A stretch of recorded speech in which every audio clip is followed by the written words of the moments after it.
कौसल्या सुप्रजा रामपूर्वा सन्ध्या प्रवर्तते उत्तिष्ठ नरशार्दूला कर्तव्यम् दैवमाह्निकम् उत्तिष्ठोत्तिष्ठ गोविन्द उत्तिष्ठ गरुडध्वजा उत्तिष्ठ कमलाकान्ता त्रैलोक्यम् मङ्गलम् कुरु कौसल्या सुप्रजा रामपूर्वा सन्ध्या प्रवर्तते उत्तिष्ठ नरशार्दूला कर्तव्यम् दैवमाह्निकम् उत्तिष्ठोत्तिष्ठ गोविन्द उत्तिष्ठ गरुडध्वजा उत्तिष्ठ कमलाकान्ता त्रैलोक्यम् मङ्गलम् कुरु मातः समस्त जगताम् मधुकैटभारे वक्षो विहारिणि मनोहर दिव्यमूर्ते श्रीस्वामिनि श्रितजनप्रियदानशीले श्रीवेङ्कटेश दयिते तव सुप्रभातम्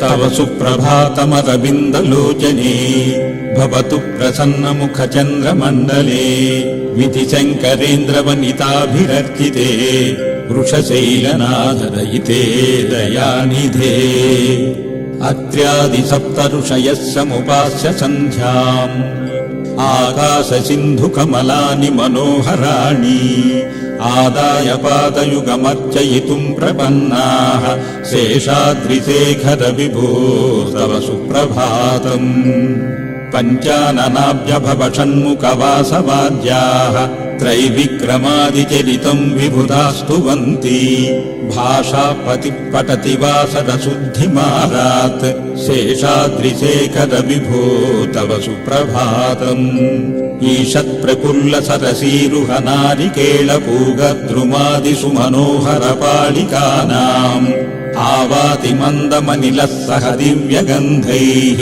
शेषाद्रिशेखर विभो तव सुप्रभातम् उन्मील्य नेत्रयुगमत्तमपञ्जरस्ताः पात्रावशिष्टकदलीफलपायसानि भुक्त्वा सलीलमथकेलिसुखाः पठन्ति शेषाद्रिशेखर विभो तव सुप्रभातम् तन्त्री प्रकर्ष मधुरस्वनया विपञ्च्या गायन्त्यनन्तचरितम् तव नारदोऽपि भाषा समग्रमसकृत्करचारुरम्यम् शेषाद्रिशेखर विभो तव सुप्रभातम् भृङ्गावली च मकरन्दरसानुविद्धजुङ्कारगीतनिनदैः सह सेवनाय निर्यात्युपान्तसरसी कमलोदरेभ्यः शेषाद्रिशेखर विभो तव सुप्रभातम् योषागणेन वरदग्निविमध्यमाने घोषालयेषु दधिमन्दन तीव्रघोषाः रोषात्कलिम् विदधते ककुपश्च कुम्भाः शेषाद्रिशेखर विभो तव सुप्रभातम् पद्मेशमित्रशतपत्रगताळिवर्गाः हर्तुम् श्रियम् कुवलयस्य निजाङ्गलक्ष्याः भेरीनिनादमिव बिभ्रति तीव्रनादम् शेषाद्रिशेखर विभो तव सुप्रभातम् श्रीमन्नभीष्टवरदाखिललोकबन्धो श्रीश्रीनिवास जगदेकदयैकसिन्धो श्रीदेवतागृहभुजान्तर दिव्यमूर्ते श्रीवेङ्कटाचलपते तव सुप्रभातम् श्रीमन्नभीष्टवरदाखिललोकबन्धो श्रीश्रीनिवास जगदेकदयैकसिन्धो श्रीदेवतागृहभुजान्तर दिव्यमूर्ते श्रीवेङ्कटाचलपते तव सुप्रभातम् श्रीस्वामि पुष्करिणिकाप्लवनिर्मलाङ्गाः श्रेयोर्धिनो हरिविरिञ्चि सनन्दनाद्याः द्वारे वसन्ति वरहेत्र हतोत्तमाङ्गाः श्रीवेङ्कटाचलपते तव सुप्रभातम् श्रीशेषशैलगरुडाचल वेङ्कटाद्रिनारायणाद्रिवृषभाद्रिवृषाद्रिमुख्याम् आख्याम् त्वदीयवसतेरनिशम् वदन्ति श्रीवेङ्कटाचलपते तव सुप्रभातम् सेवाः पराः शिव सुरेश कृशानुधर्म रक्षोऽम्बुनाथ पवमानदनाधिनाथाः बद्धाञ्जलिप्रविलसन्निजशीर्षदेशाः श्रीवेङ्कटाचलपते तव सुप्रभातम्। धाटीषु ते विहगराज मृगाधिराजाः स्वस्वाधिकारमहिमाधिकमर्धयन्ते। नागाधिराज गजराज हयाधिराजाः श्रीवेङ्कटाचलपते तव सुप्रभातम्। सूर्येन्दुभौमबुधवाक्पतिकाव्यसौरि सद्भानुकेतुदिविषत्प्ररिषत्प्रधानाः त्वद्दासदासचरमावधिदासदासाः श्रीवेङ्कटाचलपते तव सुप्रभातम्। त्वत्पादधूलिभरितस्फुरितोत्तमाङ्गाः स्वर्गापवर्गनिरपेक्षनिजान्तरङ्गा कल्पागमाकलनयाकुलतां लभन्ते श्रीवेङ्कटाचलपते तव सुप्रभातम्। त्वद्गोपुराग्रशिखराणि निरीक्षमाणाः स्वर्गापवर्गपदवीं परमां श्रयन्तः मर्त्या मनुष्यभुवने मतिमाश्रयन्ते श्रीवेङ्कटाचलपते तव सुप्रभातम्।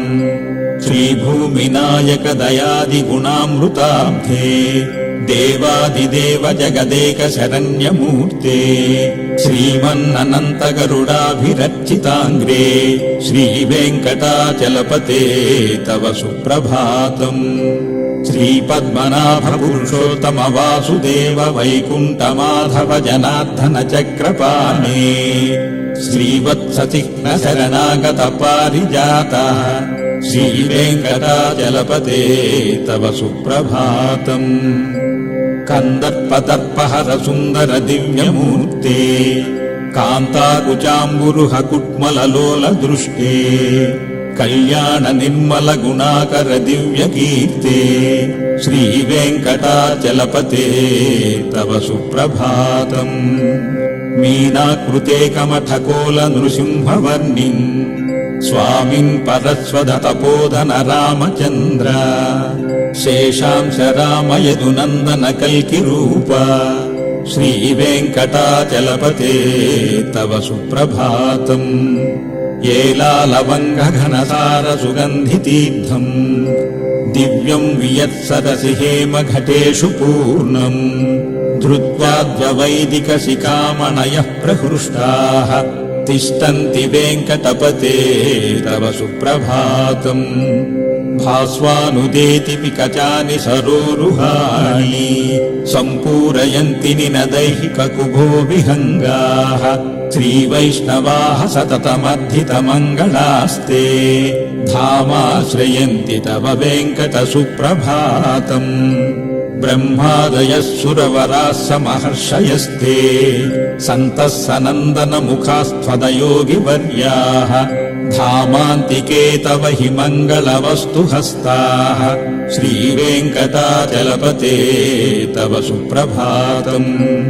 लक्ष्मीनिवासनिलवज्जगुणैकसिन्धो संसारसागरसमुत्तरणैकसेतो वेदान्तवेद्य निज वैभव भक्तभोग्य श्रीवेङ्कटाचलपते तव सुप्रभातम्। लक्ष्मीनिवासनिलवज्जगुणैकसिन्धो संसारसागरसमुत्तरणैकसेतो वेदान्तवेद्य निज वैभव भक्तभोग्य श्रीवेङ्कटाचलपते तव सुप्रभातम्। इत्थं वृषाचलपते तव सुप्रभातम्। ये मानवाः प्रतिदिनं पठितुं प्रवृत्ताः तेषां प्रभातसमये स्मृतिरङ्गभाजाम् प्रज्ञां परार्धसुलभां परमां प्रसूते। इत्थं वृषाचलपते तव सुप्रभातम्। ये मानवाः प्रतिदिनं पठितुं प्रवृत्ताः तेषां प्रभातसमये स्मृतिरङ्गभाजाम् प्रज्ञां परार्धसुलभां परमां प्रसूते। ॐ नमो वेङ्कटेशाय। ॐ नमो श्रीनिवासाय। ॐ కలియుగవరదాయ ఓం నమో వెంకటేశాయ ఓం శాంతి శాంతి శాంతి.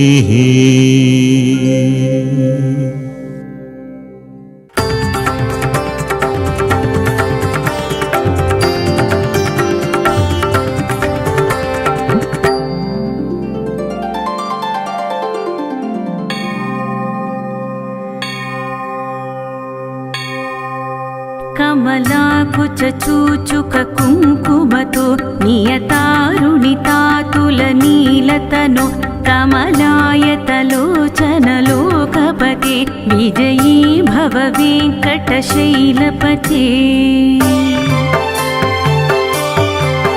సచతుర్ముఖ షణ్ముఖ పంచముఖ ప్రముఖాఖిల దైవత మౌలిమణి శరణాగత వత్సల సారనిధే పరిపాలయ మాం వృషశైలపతే.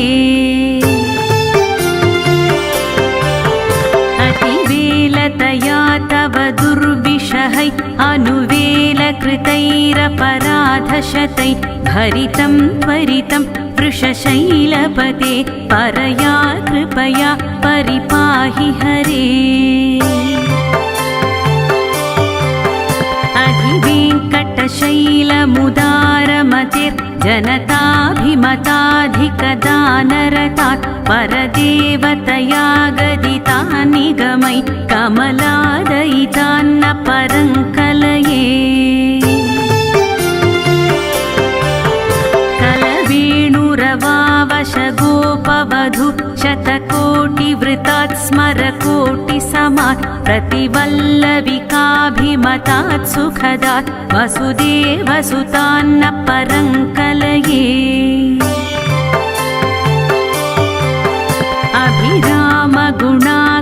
अभिरामगुणाकरदाशरथे जगदेकधनुर्धर धीरमते रघुनायक राम रमेश विभो वरदो भवदेव दया जलधे. अवनीतनया कमनीयकरं रजनीकरचारुमुखाम्बुरुहं रजनीचरराजतमो मिहिरं महनीयमहं रघुराममये.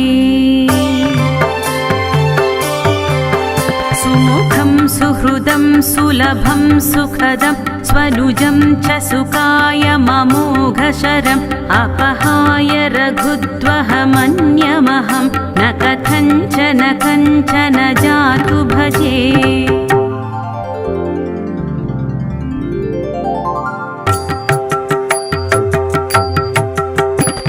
विना वेङ्कटेशं ननाथो ननाथ सदा वेङ्कटेशं स्मरामि स्मरामि. हरे वेङ्कटेश प्रसीद प्रसीद प्रियं वेङ्कटेश प्रयच्छ प्रयच्छ. अहं दूरतस्ते पदाम्भोजयुग्म प्रणामेच्छया गत्य सेवां करोमि. सकृत्सेवया नित्यसेवाफलं त्वं प्रयच्छ प्रयच्छ प्रभो वेङ्कटेश. अज्ञानिना मया दोषान् शेषान् विहितान् हरे क्षमस्वत्वं क्षमस्वत्वं शेषशैलशिखामणे. क्षमस्वत्वं क्षमस्वत्वं शेषशैलशिखामणे.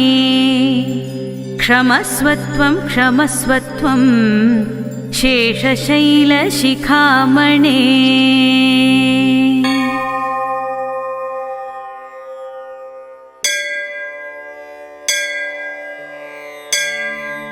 ॐ श्री वेङ्कटेश चरणौ शरणं प्रपद्ये. ॐ श्री वेङ्कटेश चरणौ शरणं प्रपद्ये. ॐ శ్రీ వెంకటేశ చరణౌ శరణం ప్రపద్యే. శేషాచల సమాసాద్య కశ్యపాద్య మహర్షయః వెంకటేశం రమానాథం శరణం ప్రాపురంజసా.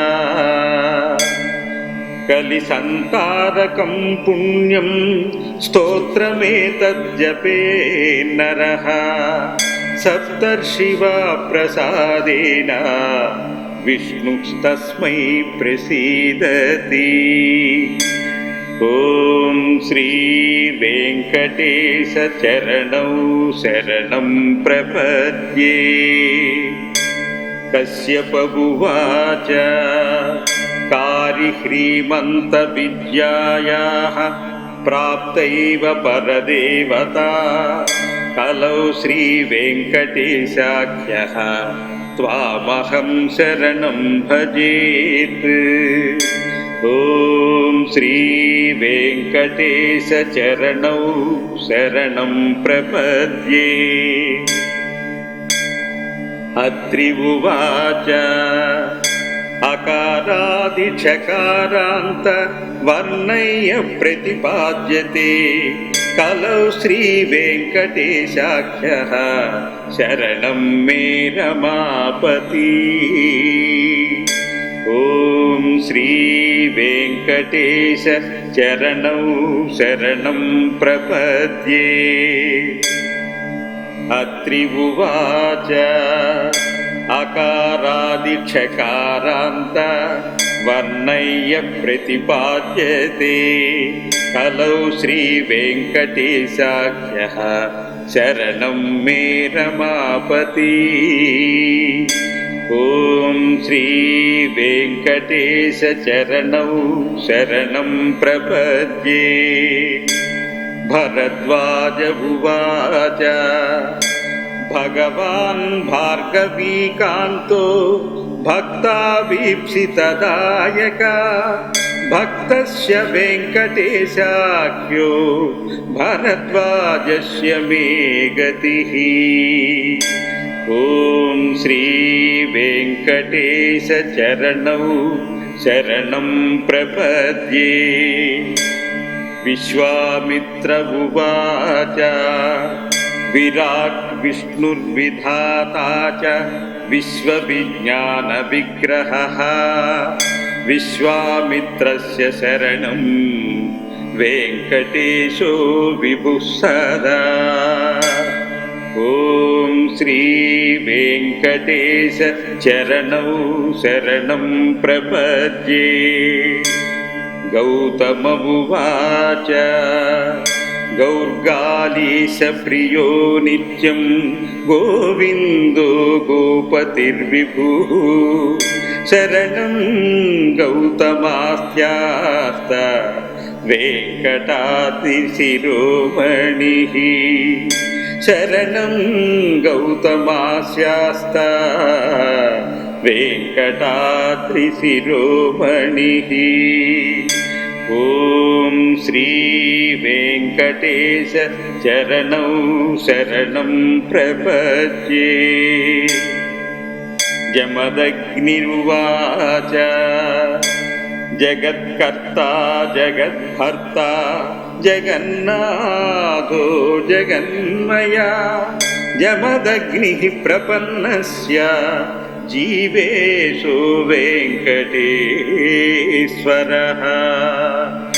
ఓం శ్రీ వెంకటేశ చరణౌ శరణం ప్రపద్యే.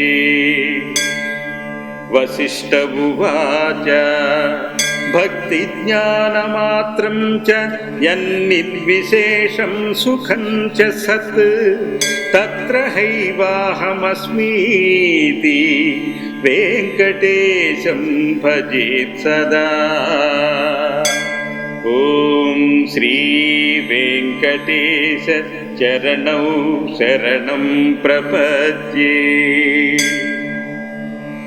సప్తర్షిరచితం స్తోత్రం సర్వదా పఠేన్నరః सोऽभयं प्राप्नुयान् सत्यं सर्वत्र विजयी भवेत्।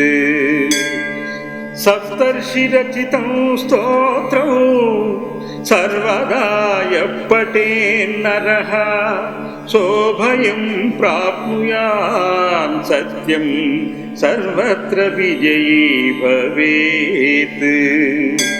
इति श्री वेंकटेश शरणागति स्तोत्रम् सम्पूर्णम्। ॐ श्री वेंकटेश चरणं शरणं प्रपद्ये।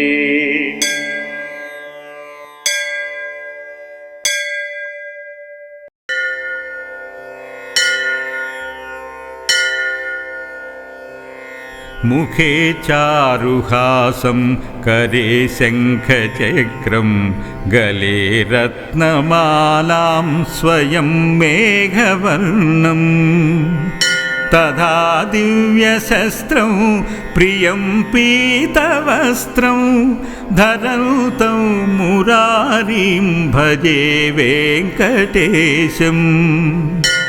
सदा भीतिहस्तं मुदा जानुपाणिं लसन्मेखलं रत्नशोभाप्रकाशं जगत्पादपद्मं महत्पद्मनाभं धरन्तं मुरारिं भजे वेङ्कटेशम्। अहो निर्मलं नित्यमाकाशरूपं जगत्कारणं सर्ववेदान्तवेद्यं विभुं तापसं सच्चिदानन्दरूपं धरन्तं मुरारिं भजे वेङ्कटेशम्। श्रियाविष्टितं वामपक्षप्रकाशं सुरैर्वन्दितं ब्रह्मरुद्रस्तुतं तं शिवं शङ्करं स्वस्ति निर्वाणरूपं धरन्तं मुरारिं भजे वेङ्कटेशम्। महायोगसाध्यं परिभ्राजमानं चिरं विश्वरूपं सुरेशं महेशम्। अहो शान्तरूपं सदा ध्यानगम्यं धरन्तं मुरारिं भजे वेङ्कटेशम्। अहो मत्स्यरूपं तथा कूर्मरूपं महाक्रोडरूपं तथा नारसिंहं भजे कुब्जरूपं विभुजामदग्न्यं धरन्तं मुरारिं भजे वेङ्कटेशम्। अहो बुद्धरूपं तथा कल्किरूपं प्रभुं शाश्वतं लोकरक्षामहन्तं पृथक्काललब्धात्मलीलावतारं धरन्तं मुरारिं भजे वेङ्कटेशम्। धरन्तं मुरारिं भजे वेङ्कटेशम्। इति श्री वेङ्कटेशभुजङ्गं सम्पूर्णम्।